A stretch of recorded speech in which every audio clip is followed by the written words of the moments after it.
Try it now. Oh, try it now. I'm gonna need my oil can for this. Now, where did I put that thing?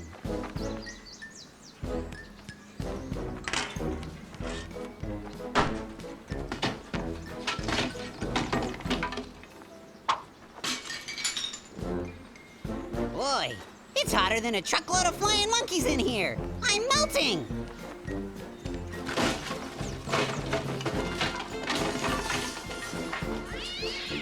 Ah, there it is. Oh, no. That's my hairbrush.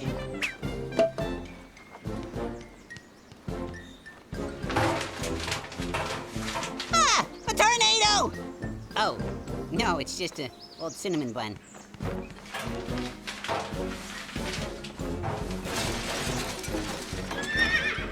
So that's what I did with my blue horsey. Oh no, that's a horse of a different color.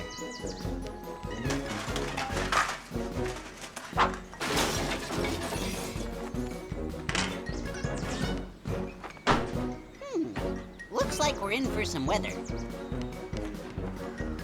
Anyone seen my oil can?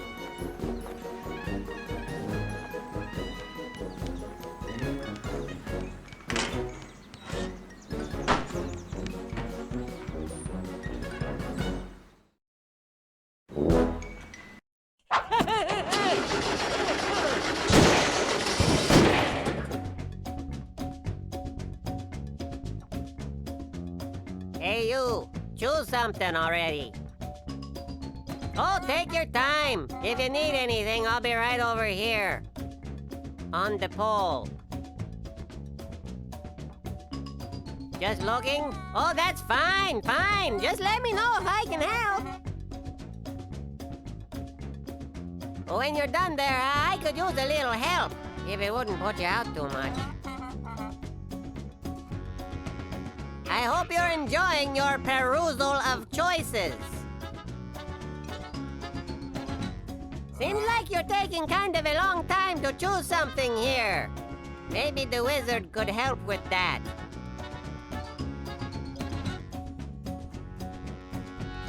It's been nice, hanging out with ya. Oh, boy.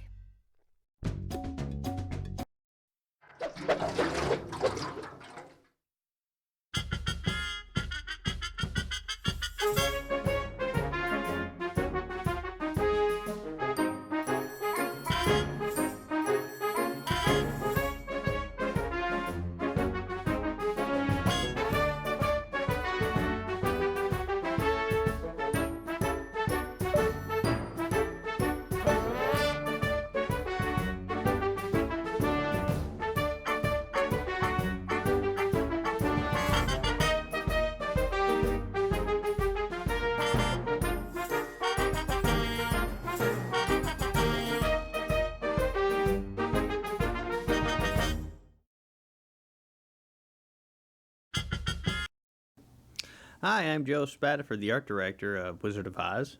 I'm Chuck Vollmer. I'm senior concept artist. And welcome to our behind-the-scenes art of Wizard of Oz section. And we're going to bring to you a bunch of images from the film that led to the final show. So let's get to it. What we have here is Junior Asparagus, and he plays Darby in the show. And what we tried to do here is give Darby a classic farmhand look of the 30s or 40s. His shirt, we gave it a blue and white striped look to kind of mimic Dorothy's dress from the original show. Yeah, just a lot of, we knew that this was a character very early on. I thought when we were going to do a parody that it was going to be like Laura Carrot or something like that being the main character, but we decided to go with Junior because everybody loves Junior. This is Larry, and Larry plays the Tin Man in the show. And what I tried to do here was just kind of have some fun with the idea that Larry's a Tin Man and what would Larry wear. And usually what Larry would wear is very different than what most people would wear. So we tried to have a lot of fun with it and play around with the idea that he would just hop into a potbelly stove and wear that around as the Tin Man. And something unique for this show is that we decided with all the major characters to remove the actual color of their vegetable skin that they normally have. And as you can see in Larry and in the other characters, we decided to just go full out, like we give Pa fur, we give the Scarecrow burlap. Yeah, Scarecrow gets the burlap, and this guy gets the tin, so he's got a little bit of rusty tin. So they still look like our characters, but early on, this guy Larry actually just looked like Larry with some pieces of metal thrown on him, and then Phil Vischer saw that and said, "Nah, I really want to see these guys be fully the Tin Men, like almost like they've taken a complete transformation." So that's a very unique thing for our characters, especially in this show, and I think it's got a really nice look. Mr. Lunt plays the Scarecrow in the show, and like Joe said, we had his actual skin take on the appearance of burlap and the color as well, to really play off the fact that he is the Scarecrow. And it was fun designing him as the Scarecrow with the rough hat and the patches and the torn up clothes that you would find on a Scarecrow. Pa as a lion. Now, it's not very easy to turn a grape into a lion, and we did our darndest. But I think what we got here is a pretty good solution here. We're playing around a lot with the mane on the character. In most of our shows, we don't tend to do a lot of like real hair effects that you see in feature films, where it's a pretty expensive thing to actually generate real hair on characters.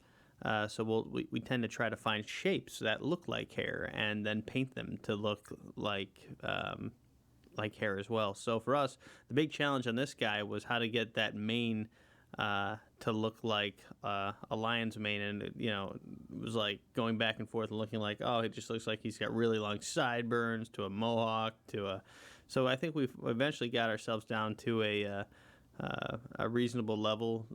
We still essentially kept Pa Grape because all his face features are there, but add that little tail on, which people at first, I think people were a little curious about whether or not we could get away with putting a tail on a veggie, but in the movie he's still very, very much Pa, and I think it's a fun. He's one of my favorite characters, and my hat's off to the modeling team for doing a great job to retain the look of the drawing. Okay, and here's Tutu. One of the things, this is one of my first times where I actually got to do an animal character for a VeggieTales show, and so I really kind of got into it. I was actually looking at a lot of old Disney things where I saw how they did model sheets for getting pose expressions out of our character, and really getting a sense of a range of emotion that this little guy could have. But the idea here was to keep him to be kind of like a dog, just like I believe Toto from the original Wizard of Oz, and and just to keep him cute. And it was a little bit of work trying to retain the cuteness as we went into modeling. But again, my hat's off to the modeling team; did a fantastic job.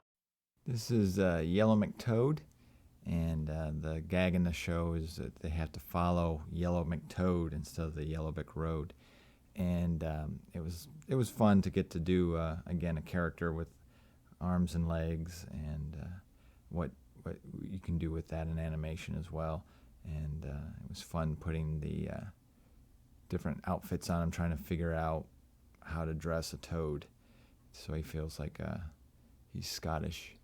But this came out real well, and hopefully we'll see him again in some other shows. All right, this is Splenda, the low-fat fairy.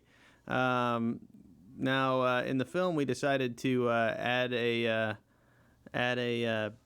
sparkly effect around the edges and everything. That was kind of fun to play around with. But Brian Roberts did a great job designing this character. Had a lot of fun with the hair, yeah, I mean, this was a character that the tough part about it was being able to hide the fact that she's got all this tower of hair above her when we first see her, because all we see is this globe coming down at us, and getting her to flip, and all of a sudden we see, oh wow, you get this gigantic hairdo, this 1950s crazy mountain of hairdo. I don't know. Ladies, I wonder how long do you think it would take to get your hair to look that fashionable every morning? I want to talk about this character because it's a parody of my mom, and I even kind of made fun of the Louis Vuitton bags that are out there, but turning it into VeggieTale bags with that same kind of goofy look. And I don't know. I just showed this to my mom, and the model in the film doesn't quite look as much as my mom, but my mom actually has this picture framed in the house because she's like, this is me as a vegetable. So anyway, this is really my hat's off to my mom because I love my mom and I wanted to put her in a film. This was a set that was originally the inside of the trailer. Now, every time you make a film, there's certain budgetary things that come up, and we actually had, I believe this is, I think, the very first drawing of the trailer, but we actually made it look even a little bit more disheveled at one point, where the door of the fridge was actually taken off, because that's how it would have looked if you were to abandon a place. Originally, this location had a lot more stuff in it. It actually looked like somebody lived there, and then Phil Vischer saw it and was just like, I don't want to make it feel like Junior's breaking into somebody's house. This is something that's been abandoned. And so, we took a bunch of elements and just kind of threw them around as if somebody had decided, forget it, I'm going to leave this place, and I'm not going to take good care of it at all. I'm just going to leave it, and whoever wants it can have it. And that's what we had kind of designed it for. Here's a color script for the show, and the color script was started out by Brad Hicks, and then as we went through the show, we would make adjustments according to story changes and changes called for by the director as well. But this gives us basically a feel for how the film is going to move along as far as the color feel of it, the mood. It's brighter usually and more colorful where the moments are happier and lighter.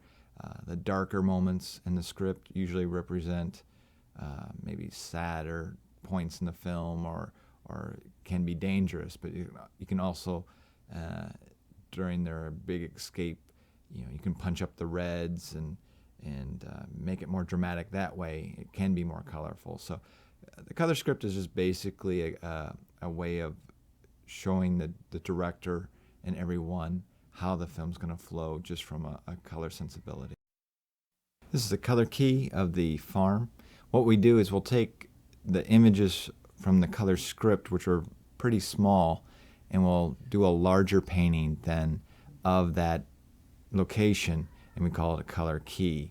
And then you're able to go in with much more detail and work out what the house is going to look like, the ground, the dirt path, the sky, the fields, whatever you need to do, you can work that out in much more detail. And Chuck here is a farm boy, so we made sure that he got to design this set initially. Some of the other stuff, additional stuff, was done by Michael Spooner, some of the final stuff. But also another very important aspect of this set is that it had to ring, since this is a prodigal son story, it had to ring like this is like a heaven, a metaphor for what heaven was like. And that's why we added the sheets blowing in the wind and everything, because we just felt like once we added those, it all of a sudden had a very peaceful, tranquil kind of feel.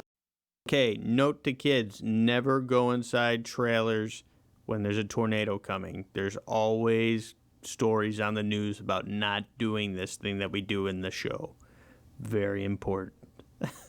Find a ditch, duck down somewhere. That's just what you got to do. Or go to your basement if you don't live in a trailer.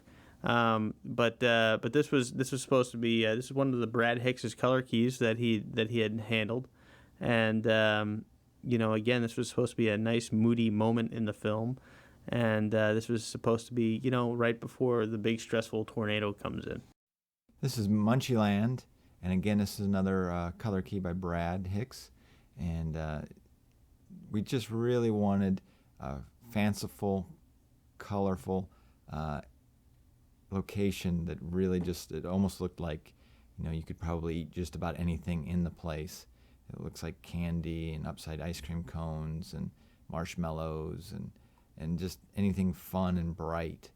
And it really doesn't. It's a very nice contrast to the farm at the beginning of the show, and it's just Joe had a great time designing the location, and the color just really brought it to life. Went through a lot of passes too. At one point, we had thatched buildings, and we were like, "Oh, that looks way too much like, the original Wizard of Oz."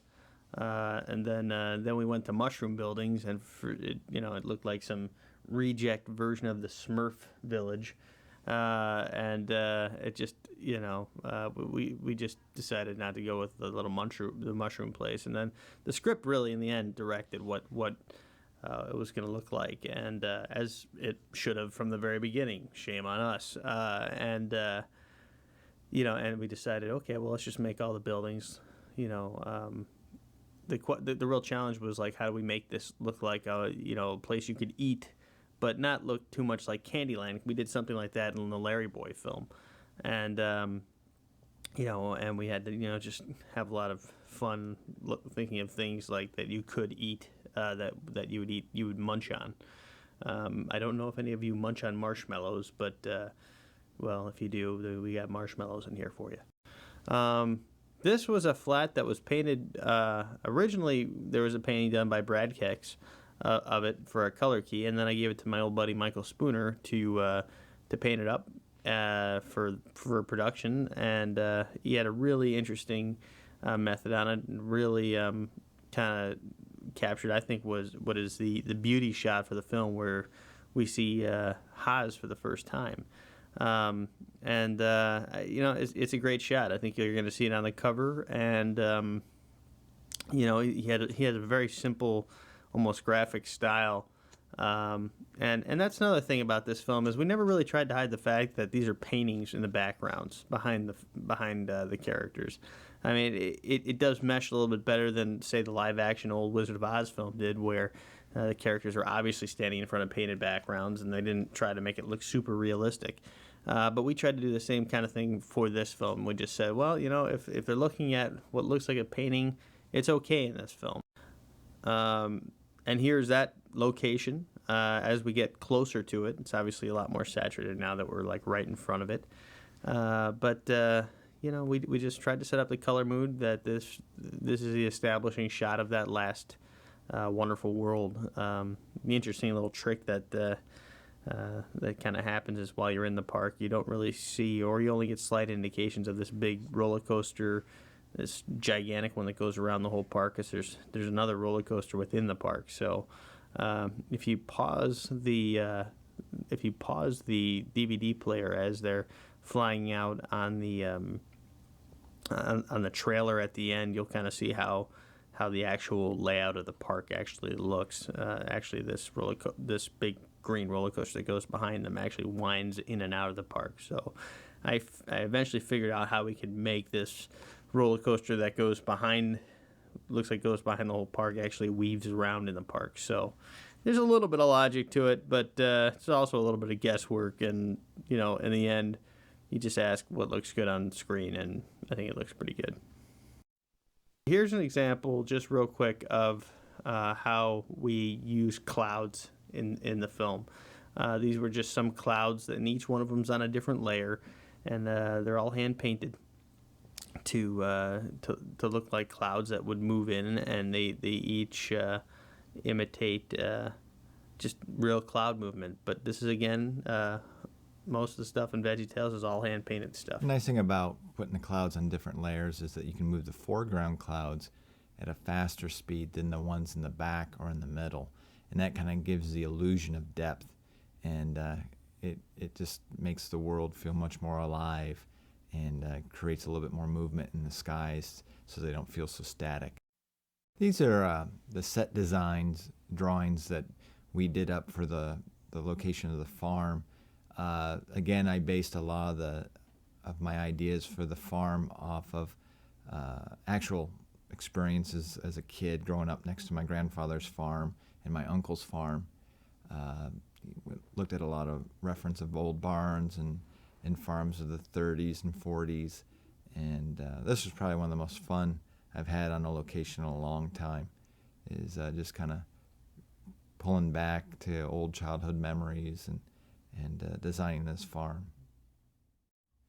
The farmhouse, I kind of designed this one off of an old abandoned farmhouse that my brother and I as kids would ride our bikes to and explore in things. And it was just a small old farmhouse and just a very simple design to it, but it just had a nice classic silhouette and look to it that just really read, to me, farmhouse. And it was a lot of fun working on this. Both the farmhouse and the barn.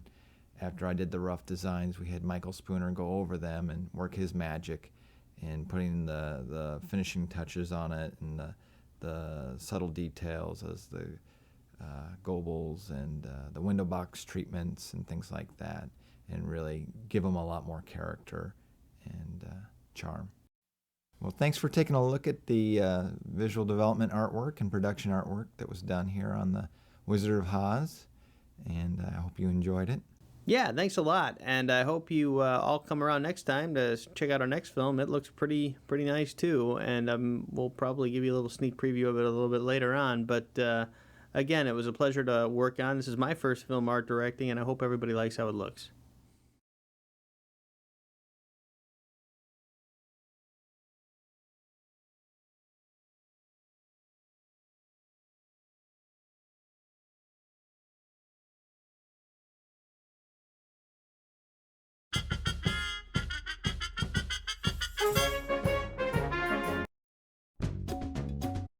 What? Hey, what?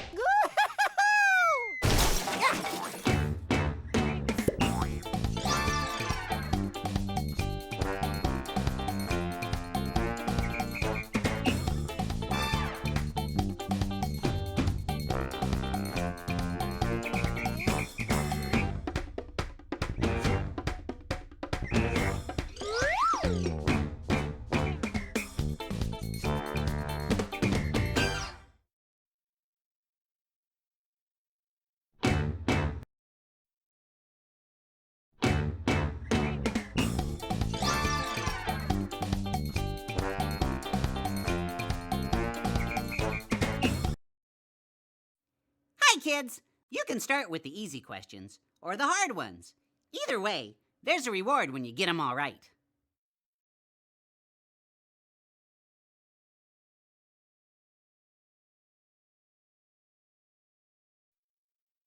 Not now, Darby. Miss Poopsie is thirsty. But Here, Miss Poopsie, drink up. Don't get jealous, Francine. You're next.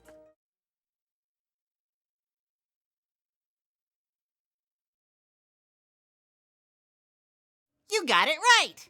Here's another one. It's ready. The floss is ready. Ha, we can pick it now, I think. Fire up old Bessie. The floss is ready. You got it right! Here's another one. beyond the barn, across Kansas, and all the way to the land of Oz. Right. Well, remember how much your dad loves you, Darby. You really are a lucky kid.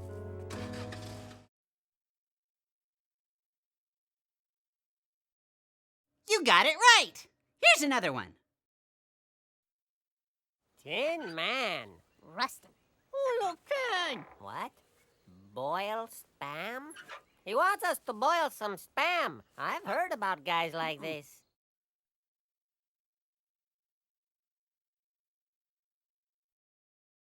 You got it right! Here's another one. Ohioans And fifers. and mares. Oh my. Ohioans And fifers. and mares. Oh my. Ohioans and fifers and mares. Oh my. You got it right! Here's another one. No, we're not gonna ride the roller. What about that spinny ride where you stick to the wall? I said no. No rides. You got it right! Here's another one. The story of the prodigal son is about how much God loves everyone. Jesus told that story to teach us something about God. You're losing me, Bob. Well, let's see if QWERTY has a verse for us. How great is the love the Father has lavished on us, that we should be called children of God. 1 John 3:1.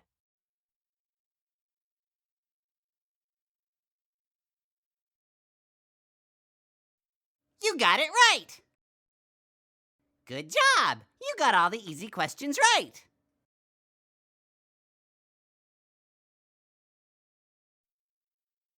Uh-oh! Tutu!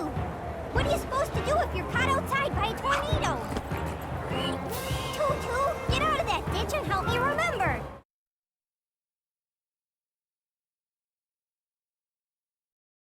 You got it right. Here's another one. Hang on, Tutu!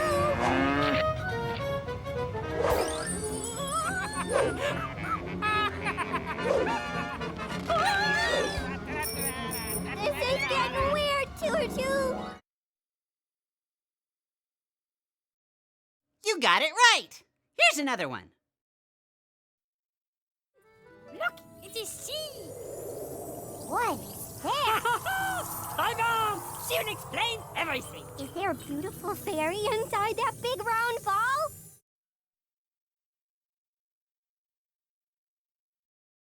You got it right. Here's another one. Hey there. How's it going? How did you find me? You got your dog to thank for that. So, how are we gonna get him out? We need a helicopter, 200 yards of steel cable, and 1.5 pounds of margarine.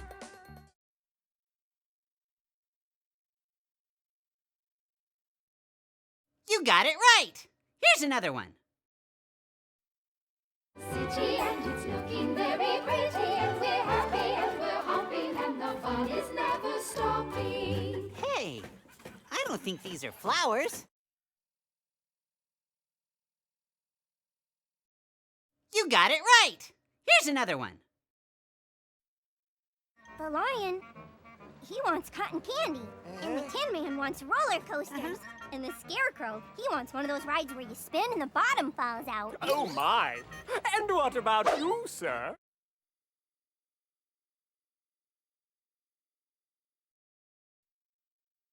We're gonna have a party. All right. Oh, yeah, I'll get right right away. on it. I don't get it. Didn't he run off and spend all the money? You got it right. Congratulations. You got every answer right. Here's a bonus clip just for you. Thanks for playing.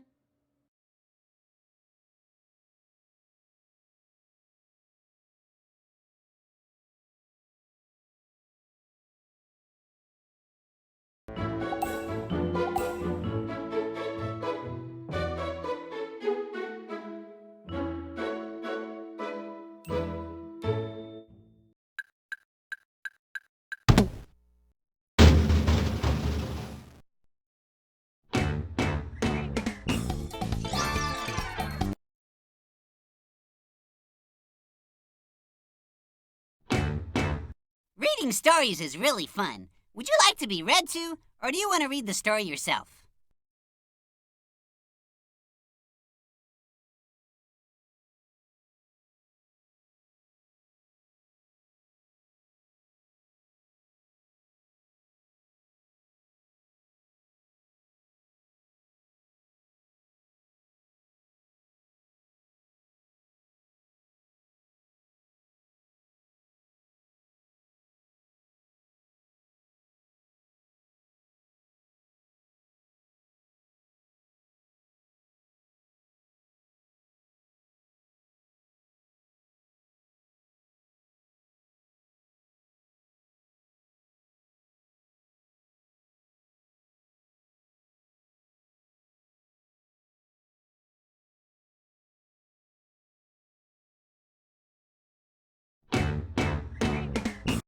Hello and welcome to the Munchieland Memory Game.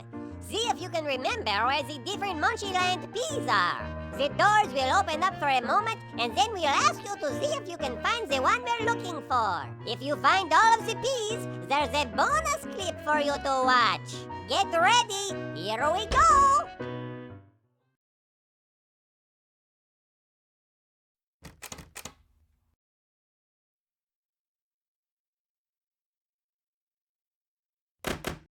Where's the pea with 2 bells on his hat? That's right! Good going!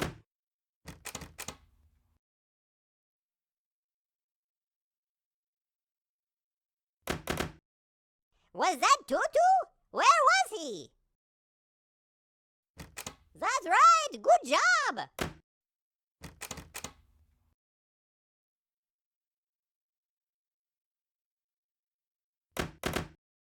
Where's the pea with the pink hat?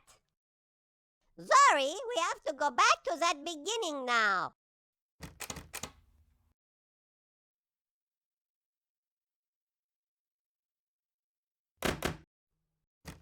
That's right! Good going!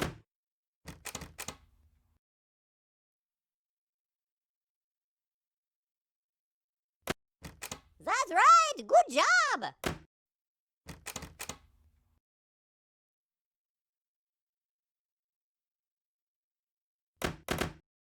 Where's the pea with the pink hat? That's right! Good job! Congratulations! You found all of the peas! Now you can watch a special bonus clip!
Hey everyone, this is Larry.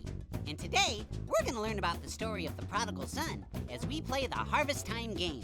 And we're gonna find out. To start, you'll need to gather the following items: your favorite translation of the Bible, a stack of note cards, paper bags, scissors, tape, crayons, and pens. This is the Smith family, and they're gonna help show us how to do the activity. Parents, begin by reading the story of the prodigal son from Luke chapter 15 to your kids. And kids, be sure to pay close attention because in a minute, we're gonna test your newfound knowledge of the story with some fun questions. While you're listening to the story, draw pictures of your favorite veggies on the note cards. Once you've finished reading the story, parents can take a few minutes to write down questions on the back of the note cards and fold them in half. They could be questions like, what did the son ask his father to give him? Or, what animal was it the son's job to feed? Now take the paper bags and cut them into basket shapes. To do this, you'll want to cut down the sides of the bag, leaving a strip on each side that can be folded over and taped together to make a handle, just like this. If you want, feel free to draw pictures on your basket as well.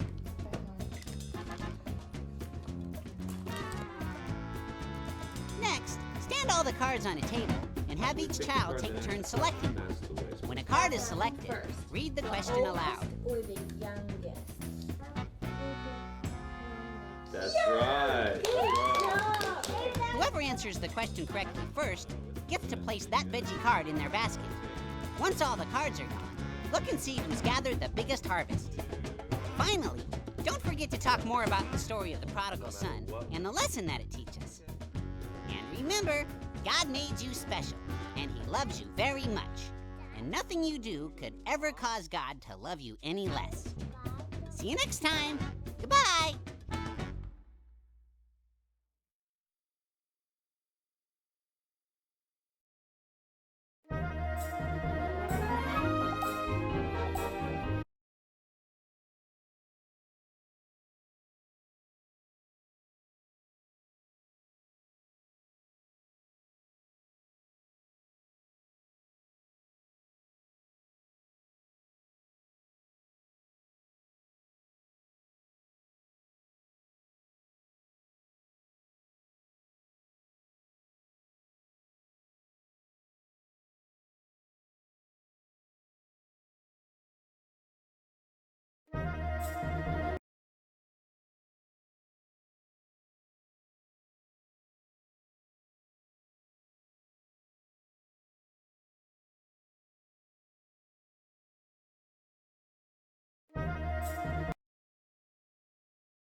Will help?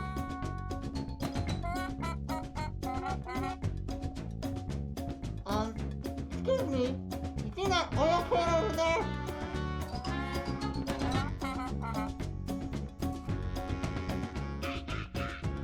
Ooh, Spanish. Diablo oil can?